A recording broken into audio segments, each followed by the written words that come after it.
myself Dr. Pankaj Singh, Assistant Professor in Cardiology in UNMICRC Institute of Cardiology in Ahmedabad.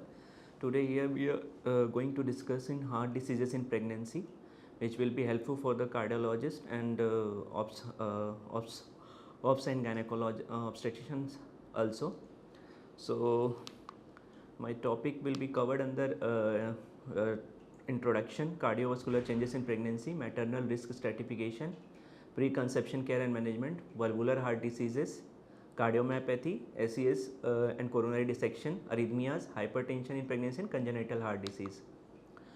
So in introduction, cardiovascular disease seen in 0.2 to 4% of pregnancies worldwide, second most common non-obstetrical cause of mortality. There are increasing number of adults with congenital heart disease. There is increasing valve surgeries and patient with prosthetic heart valves also. In pregnancy, the peripartum cardiomyopathy is still a mystery. So here we are going to discuss about peripartum cardiomyopathy in brief. Then women who are postponing childbirth till 4 decade, which is more common nowadays, has increased risk of cardiac disease. Unhealthy lifestyle, diet, which increases the risk of gestational diabetes mellitus, acute coronary syndrome, hypertension and preeclampsia. Newer drugs are coming which are prescribed in pregnancy, which also have effect on pregnancy and lactation. So we are all going to cover these under these topics one by one. So first we are going to see the cardiovascular changes in pregnancy, how the cardiovascular changes affect changes in pregnancy. So in this topic we are going to see changes in blood volume, changes in systemic hemodynamic, changes in labor and delivery and postpartum hemodynamic resolution.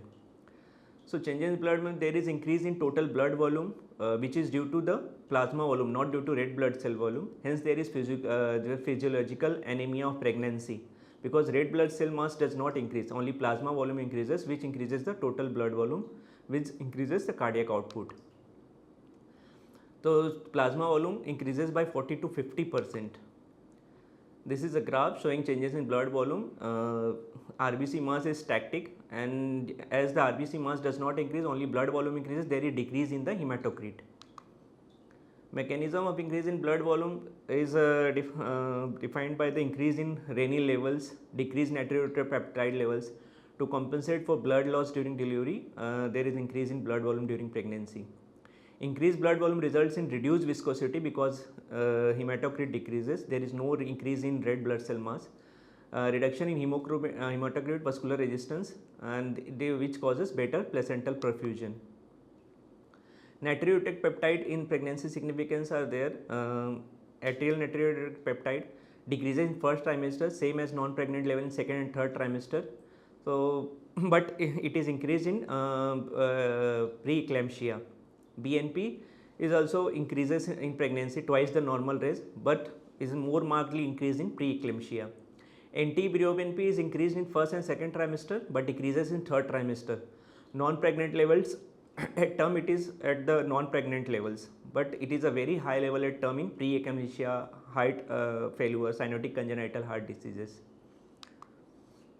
Changes in hemodynamics, we come to systemic vascular resistance, which decreases in first trimester, second trimester, rises in late third trimester and increases in early postpartum. Heart rate increases throughout the pregnancy but decreases after early postpartum. Cardiac output also increases in first trimester, second trimester, but falls in third trimester and decreases in early postpartum.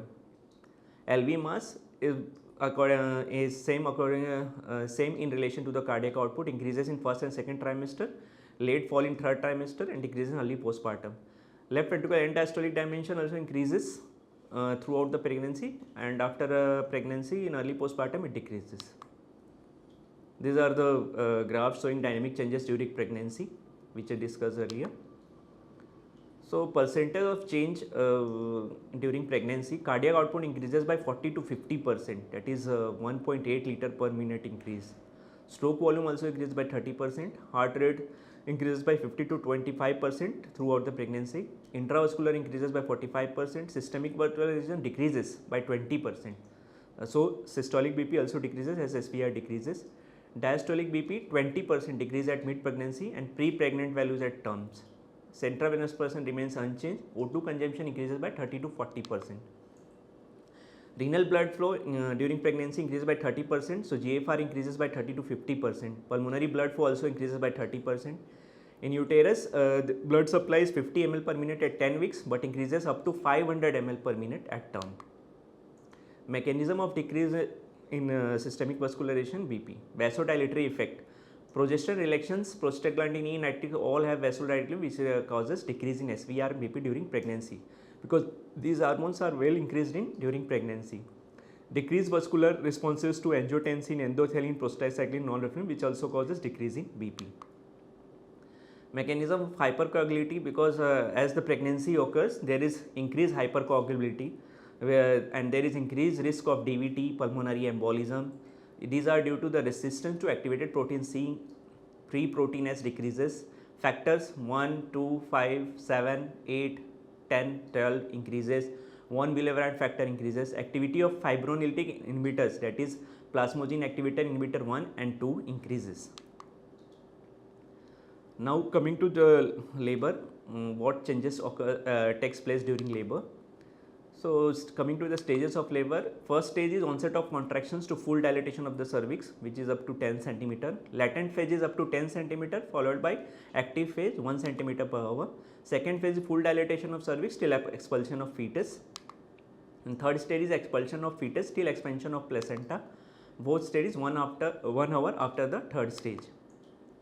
So during contractions, there is increase in the blood from the uterine side forced into the systemic circulation with each contraction, which increases the preload.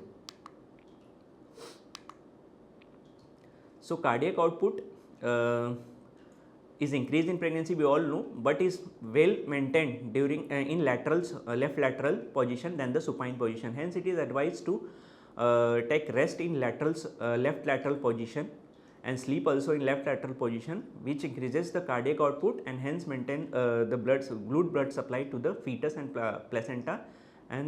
placenta. So changes in cardiac output during labor.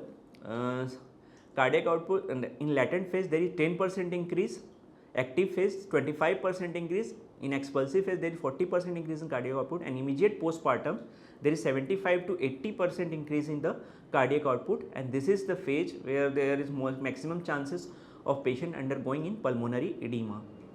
Heart rate, there all stages of labor it is increased. Central venous pulse, all stages it is increased. Postpartum resolution, cardiac output within 1 hour 30% above pre-labor values, in 24 to 48 hours just below pre-labor values, 2 weeks 10% above pre-labor values, and 12 to 24 weeks baseline pre-pregnancy values. Heart rate immediately decrease, in 2 weeks come to the pre-pregnant values. Stroke volume also in 48 hours remain above pre-labor values, in 24 weeks 10% above the pre-pregnant values. Period of increase in cardiac output, mostly it is increased in 28 to 32 weeks labor and delivery, and most increase in seen in during the immediate postpartum. This is the graph showing impact of posture on heart rate, stroke volume, cardiac output. In left lateral position there is decrease in the heart rate and increase in the stroke volume and cardiac output. Hence it is advised to take rest or sleep in left lateral position during pregnancy. Physiological findings, coming to JVP, prominent A wave, brisk X spine Y descent, apex shifted upwards and to left, hyperdynamic precordium is there, loud S1 is there, wide split S2 is due to delayed P2 is there, S3 is there, flow murmurs are there, circumvenous and memory shuffle is there.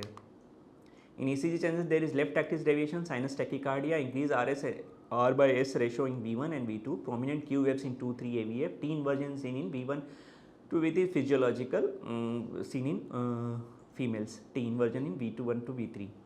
In echocardiography there is increased left ventricle end diastolic dimensions, improved LV function, increased tricuspid annulus diameter, functional TR, no changes in longitudinal strain, increased LVOT, RVOT velocities, gradient less reliable. So pressure half gradients are not taken whenever there is patient of MS, only a planimetry mitral valve area is more reliable. Risk classification of heart disease in pregnancy. So for risk assessment there are 3 scores: Cardiac score, WHO classification most suscepted, then Zara and Carey predictors for pregnancy with congenital heart disease are there. In Cardiac score, On history, prior cardiac outward charges systemic stroke before pregnancy or arrhythmia are taken. Baseline NYHA functional class 2 or cyanosis is in left heart obstruction, mitral valve area of less than 2, aortic valve area of less than 1.5, peak LV outflow tract gradient more than 30 mm by echo, reduced systemic vascular systemic function, ejection fraction less than 40 are taken. Each Carplex predictor that is present a point is assigned. Risk estimation of cardiac maternal complications, if 0.0 is there, 5%, 1.27% and more than 1.75% risk of maternal complications are there. Now Carplex 2 score has come, in which prior cardiac event and arrhythmias are given 3 score, NYHA functional class 3 or 4 has given 3 score, mechanical valve has given 3 score, then pulmonary hypertension is given 2 score, pulmonary hypertension, coronary artery disease is given 2 score, then aortopathy is given 2 score, left heart obstruction is given 2 score, previous no intervention taken place in the past has given 1 score, and heart disease diagnosed at the time of pregnancy is given a score. According to the scores, risk stratification is done, whether there is 0 to 1.5% risk of maternal complication is there, 2 point is there, then 10% risk of maternal complication is there, 3 15% risk is there, 4 22% risk is there, and more than 4 there is 41% risk of maternal complication, which is more predictable and feasible. So Carplex score 2 is nowadays used. WHO risk stratification is in which various diseases are classified in class 1, class 2, class 3 and class 4, according to which patients are advised to carry out pregnancy or not, and whatever risk has been explained, that is what is the mortality risk and morbidity risk according to the WHO risk stratification. In class 1, isolated APCs, VPCs successfully repaired simple lesions like ASD, VSD, PD, uncomplicated small or mild PS, PDA, MVP come in WHO class 1. WHO class 2, there is unoperated ASD, VSD, repaired TOF, most arrhythmias come in class 2. WHO 2 and 3 class, in which patients had been advised whether they advise pregnancy or not. In this, there is a native tissue wall not considering class 1 or class 4, SCM, repaired coarctation, Marfan syndrome without aortic dilatation, aorta less than 45 mm, aortic disc associated with bicuspid aortic valve. In WHO class 3, this mechanical valve, systemic right ventricular, fontan circulation, cyanotic heart disease, unrepaired, other complex congenital heart disease, aortic dilatation of 40 to 45 mm, Marfan syndrome, aortic dilatation of 45 to 50 mm in aortic disc associated with bicuspid aorta. In WHO class 4, in which there is strict contraindication to carry out pregnancy, the diseases which comes under this class is pulmonary arterial hypertension of any cause, severe MS, severe symptomatic AS, severe systemic ventricular dysfunction, native severe coarctation, previous pericardium cavity, any residual impairment of left ventricular function, Marfan syndrome with aortic dilatation of more than 45 mm, aortic dilatation of more than 50 mm in aortic disease associated with bicuspid aortic valve. JARA predictors and predictors from carry are not so important, so I am not discussing it here. General principles of obstetric care are induction of labor. So when oxytocin and artificial rupture of members are indicated when the Visser score is favorable. Misoprostol or dinoprostone, theoretical risk of coronary spasm is there and a low risk of arrhythmia that can be used. Dinoprostone has more profound effects on BPN than prostaglandin E1 and hence contraindicated in active cardiovascular diseases. Vaginal or cesarean, the preferred mode of delivery in all cardiac diseases is vaginal, but absolute cardiac indication for cesarean section is dilatation of ascending aorta more than 40 mm in Marfan syndrome or more than 45 mm in bicuspid aortic valve. Second, native severe coarctation, and third, on oral, if patient is on oral anticoagulation, preterm labor or active labor, then CS is preferred to prevent injury to the fetus. CS can severe symptomatic aortic stenosis, Eisenmenger syndrome, severe LV dysfunction, CS can be considered. Labor, lateral decubitus position to attenuate the hemodynamic impact of uterine contraction is given. Avoid maternal pushing to avoid the unwanted effects of the Valsalva. Delivery may be assisted by low forces or vacuum extraction to fasten the second stage of labor. Continuous electronic fetal heart monitoring should be there. Anesthesia, in anesthesia, epidural is preferred to spinal because epidural anesthesia produces good analgesia without major hemodynamic changes. Administration in incremental doses, slower onset of anesthesia allows maternal cardiovascular system to compensate for occurrence of symptomatic blockade, lower risk of hypotension and decreased ureteroplacental blood flow, spares the lower extremity muscle pump. Mode of anesthesia is more or likely the epidural is given. If there is likelihood of requiring DC cardium, then give general anesthesia. If there is thromboembolic risk requiring anticoagulation also, general anesthesia is preferred, and high likelihood of post-operative controlled ventilation or further invasive treatment is required, then general anesthesia is preferred. Postpartum management to prevent the bleeding, oxytocin administered by infusion and not by bolus dose. Methergovine and carboprost produces severe hypertension, tachycardia and increased pulmonary vasculature, so mostly avoided. Preferred methods of MTP in cardiac disease in pregnancy. The first dilatation and evacuation preferred in first trimester. Mifepristone alternative in first 7 weeks. Misoprostol preferred in second trimester. PGF and PGE2 analogues are contraindicated because they increase pulmonary artery pressure and decrease coronary blood flow. Pre-conceptional counseling in WHO class 4 to avoid pregnancy, therapeutic abortion before 20 weeks. According to contraception, progesterone only pill suitable.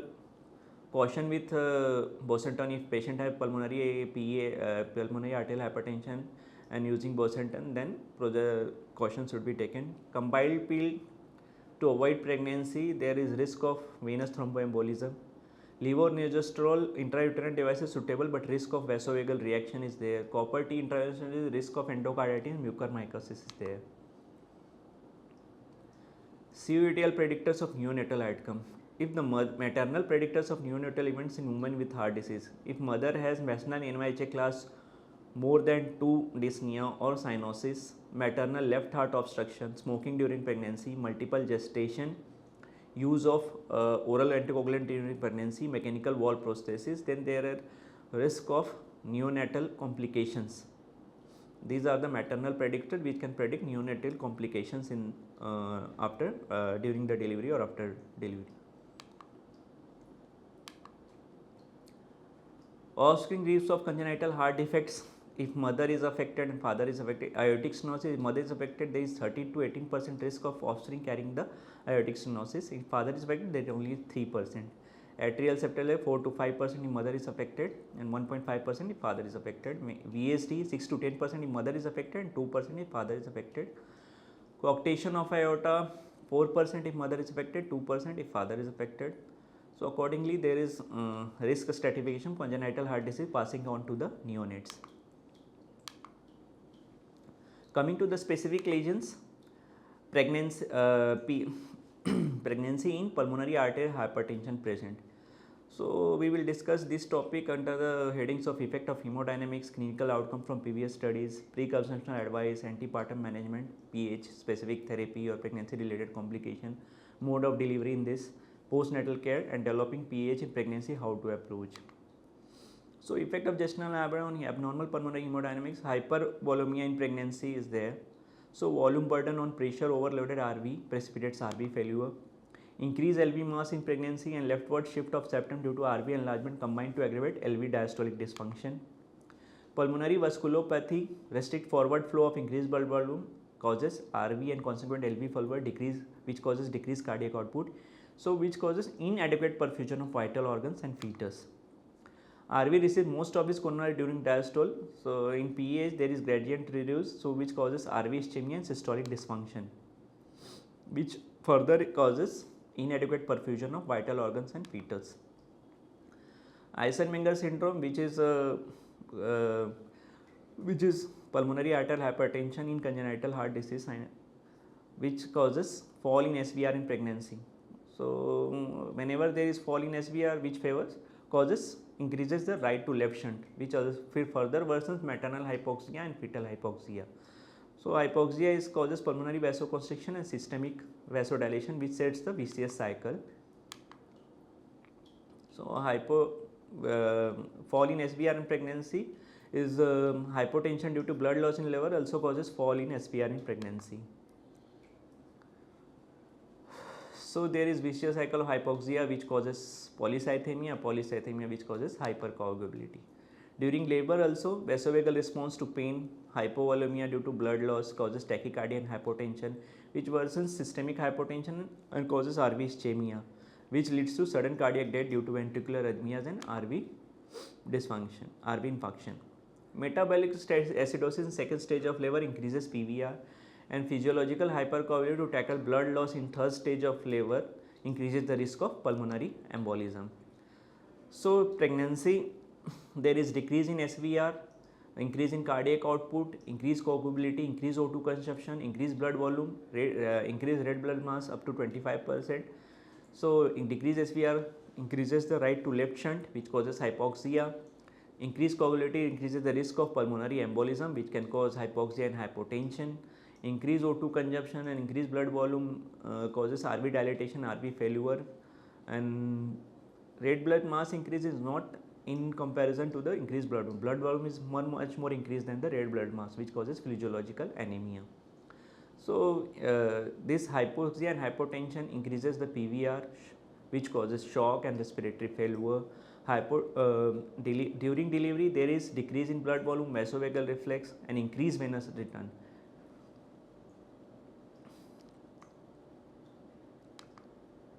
In short, three main concerns are there in pulmonary arterial hypertension. There is RV failure. First is RV failure and decreased cardiac output. Second is sudden cardiovascular collapse. And third is worsening hypoxia in right to left shunt. Clinical outcomes. Pulmonary hypertension is more commonly seen due to the left heart disease, and idiopathic PAH also is seen. Then pulmonary hypertension due to other causes is also seen. As the right ventricular systolic pressure increases, maternal outcome is worse. So whenever there is increase in right ventricular systolic pressure, maternal mortality and morbidity increases. According to this graph is showing outcome of pregnancy and level of right ventricular systolic pressure. Type of PHA versus maternal outcome. The worst outcome is in pulmonary arterial hypertension due to other causes which do not have goal directed medical therapy. So outcome of pregnancy per pulmonary hypertension group, this graph shows. According to, there are 4 types of pulmonary arterial hypertension related to idiopathic pulmonary hypertension, congenital heart diseases related pulmonary hypertension, left heart diseases associated pulmonary hypertension, other diseases pulmonary arterial hypertension. Fetal and neonatal outcome is worst in left heart disease associated pulmonary hypertension. So according to this table, we are seeing that premature delivery is more common in left heart disease associated pulmonary hypertension. Neonatal mortality is also seen in left heart disease associated miscarriage, low birth weight. All complication, morbidity and mortality is more in left heart associated pulmonary hypertension. Antepartum management, there is close monitoring has to be done. Hospitalization in early third trimester due to risk of preterm labor. pH specific therapy, anticoagulation, treatment of congestive system should be given. So pH specific therapy, phosphodiesterase 5 inhibitors are indicated. Endothelin receptor antagonist should be avoided in pregnancy. Prostanoids like epoprostol, treprostinil should be given, and calcium channel blockers in positive vasoreactivity test. If vasoreactivity test is positive, then calcium channel blocker should be given. FDA drug risk category, epoprostinol, treprostinil, sildenafil, all are B risk category, but should be given. Bosentan is contraindicated, ambrisentan, riociguat is contraindicated. Alloprost is C risk category, can be given if no response is not obtained from the sildenafil, tadalafil and above drugs. Mode of delivery, vaginal versus cesarean, still a consideration, no definite guidelines for CS. Vaginal delivery is preferred, but I will always go with CS in pulmonary arterial hypertension patients with epidural anesthesia provided. Postpartum period of maximum risk of mortality due to RV failure, judicious use of pulmonary vasodilator should be done, systemic vasopressin, oxygenation, slew infusion, lactation contraindicated with pulmonary vasodilators. So, lactation should be avoided when patient is on pulmonary vasodilators. Coming to valvular heart disease in pregnancy. So, first is metal stenosis, which is very common in India, rheumatic heart disease with MS. So, we will discuss with the hemodynamic clinical outcome, antepartum management, anticoagulation, postpartum care. So, cardiovascular changes in pregnancy in women with MS. In antepartum, physiological hyperolemia is there, which an increased heart rate during pregnancy, which increases the transmittal gradient and left atrial pressure. During labor, uterine contraction, autotransfusion of venous return from the lower extremity increases the risk of pulmonary congestion or pulmonary edema. Increased atrial irritability and hypercoagulability increases the risk of atrial fibrillation and LA clot. Summary of pregnancy outcomes in women with metal stenosis. So, as the severity of MS increases, maternal and fetal complications also increases. So, severe MS, number of pregnancy 18, but there is increased risk of pulmonary edema, arrhythmia, preterm delivery, IUGR, stillbirth or feto-neonatal death. Fetal outcomes, perinatal complication, premature labor can be there, low fetal weight, perinatal death can occur. Perinatal death is more common with increasing severity of MS and in the presence of complications. Antenatal follow-up, monthly, bi-monthly follow-up for moderate to severe MS should be done. 1 visit in each trimester for mild MS. 2 echo studies for moderate to severe, first antepartum visit and in third trimester visit. Transmittal gradient will increase as pregnancy progresses due to the increase in the plasma volume or heart rate. PST when coming to 2D echo, mitral wall area should be calculated by planimetry preferred method because less preload dependent methods to measure mitral wall area. So, if PST can give abnormal mitral wall area. Pulmonary artery systole may also increase as the pregnancy progresses. So, in mild MS medical treatment is sufficient, but if the patient is diagnosed with MS pre-pregnancy, during pre-pregnancy, then its risk stratification should be done, moderate or severe less than 1.5. If symptomatic, BMV, if wall morphology is suitable. Asymptomatic, in European guidelines have given avoid pregnancy or exercise testing pulmonary artery pressure. In exercise testing, if pulmonary artery pressure is less than 50, pregnancy can be carried out. If more than 50, then BMV should be done if wall morphology is feasible, or intervention should be taken out if pulmonary artery pressure is more than 50. Antepartum management ESC guidelines, pharmacology management of symptoms, beta-1 selective blockers like metoprolol is safe, avoid atenolol which causes IUGR, diuretics, congestive symptom persists despite beta blockers, digoxin no role, ACE and angiotensin receptor blockers are contraindicated, ivabradine is also contraindicated, BMV, NYHA class 3 or 4 or systemic pulmonary artery pressure of more than 50 mg preferably after 20 weeks. Anticoagulation if there is paroxysmal and permanent AF, LA thrombus, prior embolism. Considered in moderate to severe MS with spontaneous echo contrast or LM more than 40 or 60 ml per minute, low cardiac output or CCF is there. Surgical intervention only in cases of refractory to medical treatment and BMV not suitable. FDA drug risk classification, this question arises in every mind, which category should be given or not. So, category A is controlled studies in humans and first trimester, so no risk. B, animal studies no risk, human studies unconfirmed, so can be given. C, animal studies low risk or unconfirmed, human studies also unconfirmed, so drug may be assigned if benefit outweighs the risk.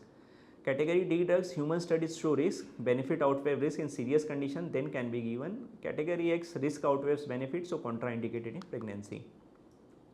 Atenolol and fetal growth in pregnancy complicated by hypertension, so atenolol causes IUGR and several studies have proved that, so atenolol should be avoided in pregnancy.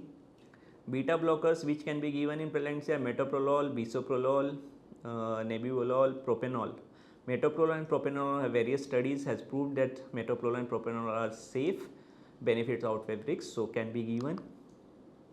Anticoagulants, oral anticoagulants throughout pregnancy is best strategy. If warfarin dose is less than 5 mg and esomeprazole dose is less than 2 mg, then continue these doses throughout the pregnancy. Discontinuation of oral anticoagulation between 6 to 12 weeks and replacement by unfractional heparin if dose is more than warfarin dose is more than 5 mg. Oral anticoagulation discontinued and unfractional heparin or LMWH should be started at the 36 weeks, and LMWH is replaced by intravenous unfractional heparin at least 30 hours before planned delivery. Should be continued until 4 to 6 hours before planned delivery and restarted 4 to 6 hours delivery if there is no bleeding complications. If delivery starts while on oral anticoagulation, cesarean delivery is indicated to prevent fetal bleed. So up to 6 weeks oral anticoagulation is given, 6 to 12 weeks unfractionated heparin or LMWH came in, then 36 weeks. Up to 36 weeks oral anticoagulation can be given, and from 36 weeks till 6 hours before delivery unfractionated heparin can be given. If LMW unfractionated heparin is given and again restarted after 6 hours of delivery. LMW should be avoided in pregnancy with valvular heart disease if anti-N levels cannot be monitored. So unfractionated heparin is more preferable than LMWH in pregnancy. Newer oral anticoagulants are secreted in breast milk, so all are contraindicated, all are avoided, and category C and B drugs are there, so all should be avoided. Warfarin is an FDA approved D drug but safe in breastfeeding, so can be given in pregnant women while during pregnancy and also postpartum. Why intervention surgery preferred in second trimester? Because fetal organogenesis is completed, fetal thyroid development completed, medications if contraindicated can be given in second trimester, risk of miscarriage is low, risk of preterm labor is low, emergency surgery can be done if any complication occurs during percutaneous intervention. So second trimester is always preferred after 20 weeks. Mode of delivery anesthesia in MS with pregnancy, vaginal delivery is always preferred. If maternal instability or fetal instability, hemodynamic instability is there, then go with Caesar with spinal anesthesia. Epidural anesthesia is more preferred. Postpartum follow-up of metal stenosis patient, cardiovascular change of pregnancy fully resolves after the 6 postpartum months.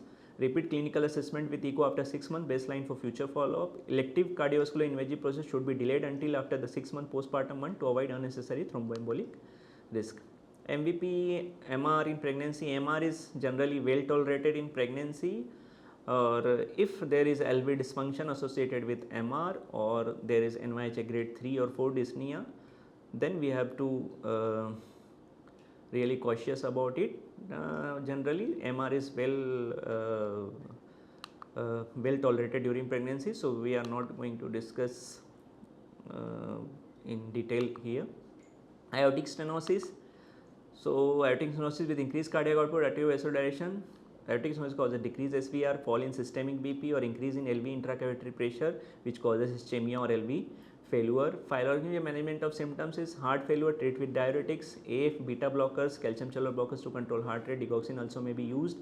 Pre-pregnancy intervention, if there is symptomatic severe AS, LVF less than 50, severe LVS, TMT symptoms or falling of BP, recent progression of AS, ascending aorta more than 50 mm. During pregnancy, intervention can be taken if there is severe symptomatic AS plus refractory to medical therapy, life-threatening symptoms are there. Non-calcified may be subjected to balloon aortic valvotomy or emergency AVR. Delivery, vaginal delivery with plus regional anesthesia in non-severe AS or LSCS in severe AS. So if severe AS is there, always go with cesarean section. Other valvular agents, AR well tolerated during pregnancy, normal fall in SVR improves the cardiac output unless the regurgitation is severe. Tricuspid regurgitation, if isolated, well tolerated during pregnancy, the risk of diuretic induced hypoperfusion may be increased if severe TR is there. Thank you.